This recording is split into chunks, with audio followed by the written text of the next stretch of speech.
So this says I'm live. Hello, everybody.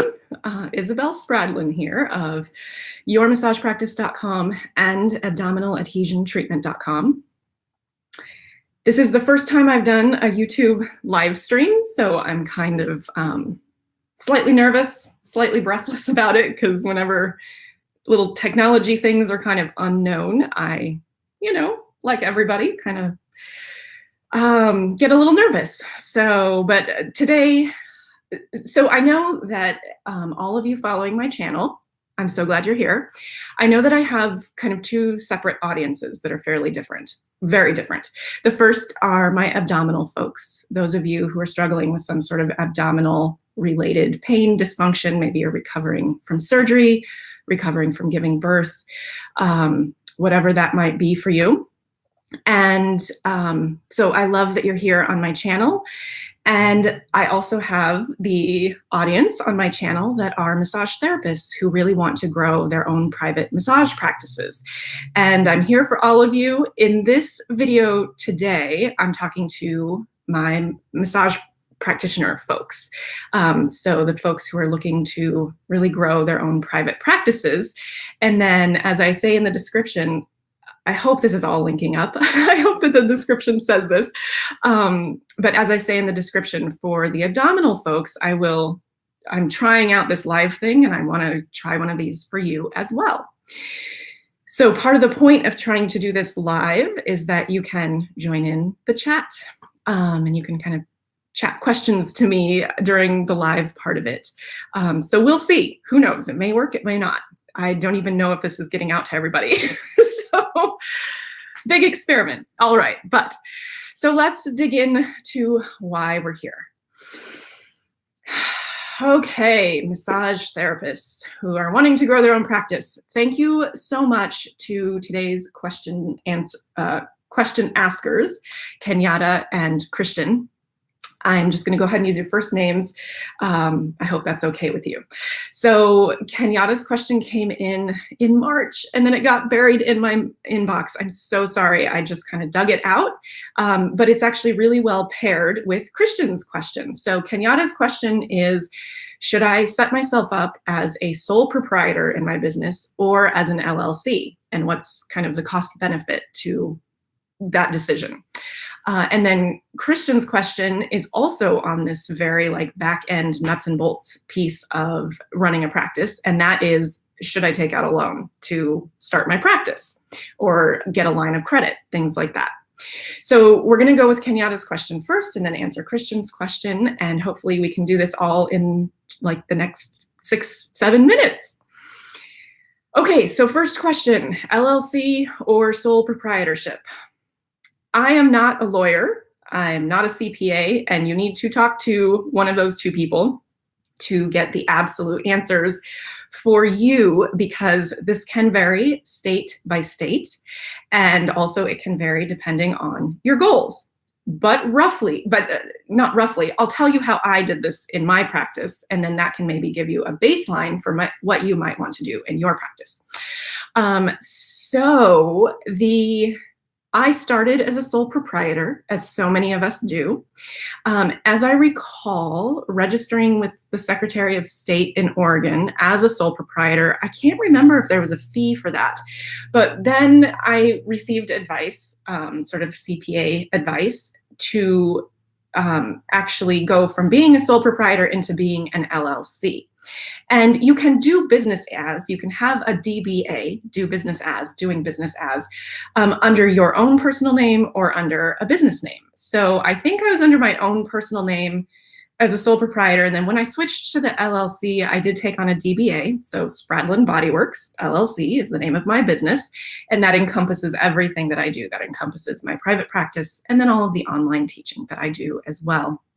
And it also includes the online videos and programs that I have for my abdominal folks. So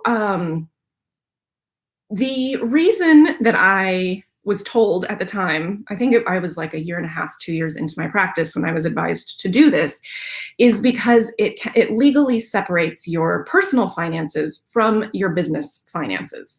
So that if God forbid you were ever to be sued, that it would be harder to get to your personal assets if you're an LLC.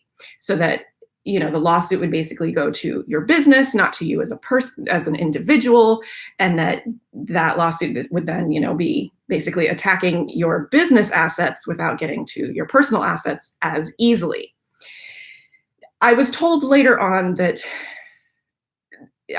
it's always possible to get to your personal assets. So as far as protection goes, as long as you're set up as a business, have good massage insurance, all of that good stuff, and of course realizing that the likelihood that you will ever be sued is so small, but we need to be prepared, right? We're business owners. As long as you have all of your insurances and malpractice stuff in place, you're pretty well protected through that, whether you're a sole proprietor or an LLC. Now, that's the advice that I received after I'd already turned into an LLC. So again, check this out with your own CPA and get really good, solid advice on that before you move forward. The fee difference, Kenyatta had a question about the fee difference. And for me, like I said, I can't remember if there was a fee to be a sole proprietor. I would assume yes. But there's definitely, I think I pay like $100 or $120 a year registering with Oregon Secretary of State to be an LLC. There are also city taxes, and of course this really varies by city, and there may also for you be county taxes. So again, this is why I can't be the definitive like, oh yes, this is better, this is better. You'll need to talk to somebody local who knows your local laws and all of that good stuff, and can help you set yourself up in the best way possible for your locality. Especially in Kenyatta, I think you said that you are a traveling massage therapist. And so you may be working in like a couple different counties that have a couple different rules that you have to follow depending on which county your clients are in, right? Or which city, if you're working in multiple cities. So as you can hear, this kind of can get complex, but I always think it's good to be incorporated as an LLC. Most people end up, even if they start as a sole proprietor, they end up incorporating as an LLC at some point. Now, as far as paying yourself, the big step in paying yourself, like you should always have separate bank accounts, right? Your personal checking and savings, your personal or your business checking and savings. And then if you have a line of credit or a credit card, business credit cards, always keep those things separate. Like that's just best practices. But as far as like paying yourself, like if you're going to then move into the next bracket of sort of my understanding of the legal structure of businesses, you would probably go S Corp, and then you would establish your business as an S Corp, and then you become an employee. The business pays you as an employee. So the business pays the employer side of the taxes, you pay your employee side of the taxes, and it gets very much more split out. As an LLC, for me, I still keep all finances separate. I just pay myself directly from my business account to my personal account. And then when I file my taxes, I pay all of my self-employment taxes in that way. So I don't have that extra level of separation where I'm paying myself as an employee. However, in the future, if I were to bring on like a full-time assistant, things like that, then I might change that. So you just kind of have to look at what the structure of your business is. Okay, hopefully that made enough sense to at least get you pointed in the right direction. Christian, should you take out a loan in order to grow your business? And did I? Again, so of course I can't offer you any financial advice. I'm not a financial planner, not a CPA, not a lawyer, definitely. But here is what I did. So I used credit cards to start my practice, basically. And so here's the bottom line. Almost every business needs some form of capital and some way to access debt, right? Because even if you're in the black, will come up times when you need to spend more money than you have cash on hand. And that will be in order to grow your business. So it's not kind of like, oh, I need an extra bottle of wine this week. It's like, I need to do this CE that costs a lot more than I have cash on hand, or that I want to spend cash on hand. Like, I don't want to deplete my savings account necessarily. I've done the cost benefit spreadsheet of taking out a loan, paying for the CE on credit, paying it back. I know what the interest rate is going to be and how much more that will cost me. And so, yeah, I'm going to take on debt in order to do this, knowing that this will long-term create a healthier financial situation for my business. So when you're running a business, you really need to be thinking about debt in that way. I know massage therapists, I know one massage therapist, possibly two, that have started their practices with no significant debt.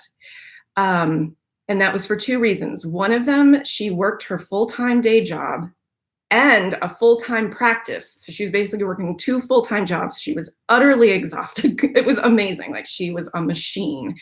And she started her practice with no debt. But that's what it took. Another massage therapist that I know who recently started her practice, she started with a lot of capital. So she had a lot of savings, and she used a lot of savings to start her practice. She was really serious about it. Her practice was really pretty much up and running within like 7 to 8 months. She was out of the red as far as like spending more than she was making in the setup and in all of the stuff that goes into running your own practice, especially in the beginning. And she cycled out of that pretty quickly, but she did use a lot of her own capital to do it. So if you're not going to take out a loan, you do usually need, like, I would plan on a year of operating expenses. And if you're really motivated, you can probably start to break even around like month 5, 6, 7, but you have got to have pedal to the metal. Like, it's not just going to happen. So my advice to you is to make sure that you know exactly how you're going to use any debt that you take on and how quickly you're going to pay it back, and then hold yourself to it. I did not do that. I took on, this was right before the recession hit, so credit was easy to get to. I had wholesale quit my full-time job the second I got my license. I had some savings, but I had also moved into a new house, and my expenses were so much higher than I expected, than I had really planned on. I was starting a new business. I didn't really know what I was doing in my new business. I spent 6 months like laying on my massage table, having 4 clients a week. I was super happy until I ran out of money. And then I started using credit cards. I racked up $25,000 of credit card debt on top of all of my undergrad and massage school debt that I was still paying off. And so I ended up having $67,000 worth of debt that I finally got my tush in gear. I got my practice growing. It was tough. It was scary. It was also during the first year of the recession when I finally got my butt in gear. But I did it, right? And I never declared bankruptcy. I paid back every cent of that $67,000. I paid off all of those loans, and I did it through my full-time private practice. So it's possible, and it can be really grueling. So you want to be so careful about taking on debt. And like I said, just make sure that you know exactly how that's going, how you intend for it to play out. And also know that running a business, you can project, you can make plans, and you're going to have to adjust even then, right? And so make sure that you have really solid know-how or really solid help, or you have access to somebody who can help you through the growth process in a really reliable way. And having said that, I will just give a huge plug for my Own Your Practice program, which is exactly that kind of help. And also I have the tune-up classes there, the 1-hour tune-up classes for your massage practice on my website. It's all at yourmassagepractice.com. And I encourage you to check it out, because the Own Your Practice program is as comprehensive as I could make it be for starting and growing your massage practice, whether you're just starting out or whether you are in it and it's not going the way that you planned or hoped, right? And you're feeling like you're kind of floating and you don't know how to get on track. And that can be really scary. A lot of people take on the debt before they know how they're going to pay back the debt, like in hardcore terms. Like, really, like, how many clients a week is this going to take, not just to pay back the debt that I take on, but also to pay for my life, right? Because it's not enough just to have the money to pay back the debt. You still have to pay your studio rent or your house rent or mortgage, all of your living expenses, and you need to be really realistic about it. And I think it should scare you a little bit because it is kind of scary. It's a really big step up in responsibility, and it's totally worth it, I think. So yeah, there's more stress involved. I don't know any practice owner that won't tell you that there's more stress involved, especially initially when you're trying to get to break even point and then into profitability. It's no joke, but it's doable. And I totally encourage you to, really plan this out. And as you know from the other YouTube videos, you don't even need like a traditional business plan. But you still need to run the numbers. Even if you're not going to write a traditional business plan, you still need to run the numbers. You need to know those numbers before you take on any debt, is what I recommend. And if you already took on debt, if you're like me and I took on all that debt and I was just kind of like, oh, I'll make it work. I did make it work, but it was excruciating, right? So if you're in that place of like, this is excruciating, I don't know how I'm going to dig myself out of this, I hope that I'm a living example that you can dig yourself out of it. And it's hard. So just, lace up your boots and get going. So one more time, head over to yourmassagepractice.com if you want any more support with this type of stuff. But Kenyatta and Christian, thank you so much for your questions. It was really great to receive them. And I hope this is helpful to people. All right. See you later.